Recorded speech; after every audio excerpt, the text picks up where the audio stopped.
the head of the EU's clean energy transition, told me today that the EU is not currently planning direct support for either countries or companies in some shape or form. Commissioner Teresa Ribera says it has already diversified its supplies after Russia's invasion of Ukraine. Now, the Commissioner told me, the conflict shows the need for Europe to have its own independent supply of clean energy, which of course is all about renewables. We need to accelerate this transition. Yes, when we cut off from Russia, we were trying to diversify our suppliers, and this meant going to the LNG coming from the United States and Qatar. Those were our main suppliers since this point in time. The United States LNG has grown up 4 times since 2022. Now we cannot diversify anymore. We need to think how we can get rid of that as soon as possible, even if we are aware that for a while we will still need LNG. We need to come up with short-term measures to provide relief, but at the very same time to bet on the deep transformation. Let's talk about the relief first, and then we'll do the deep transformation. What relief are you proposing? There are things that are already within our own regulation. For instance, we have created an emissions trading scheme that allows to count on a big amount of money in our budgets. And this can be used to facilitate the cost of electricity, the cost of energy to our industries up to 80%. So it is quite a lot.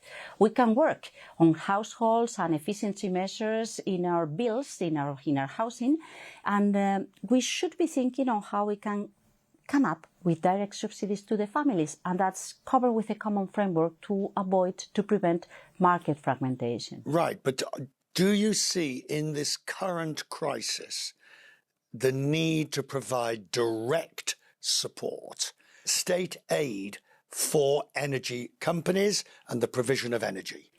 I could say that it is not yet the case. We are better prepared than in the previous occasion, but I think that we will always be supporting our people, our citizens, to afford the short-term shocking situations. So we need to be ready in case it is needed. It is the case already? Probably not, and we could laugh that this case never arrives. As you look at that, let's talk about the transition. We're going to need fossil fuels for a very long time. You know that, everybody knows it. The idea of... What do you mean by a very long time? 50 years, 60 years, 70 years. Maybe not so long. Really? Well, you know that we decided not so far ago, and reality shows that it is a good case to be defended, that we aim to be fully decarbonized by 2050. That's not 50 years. That's 25 years. That means electrifying to the extent possible. Electrifying running on what?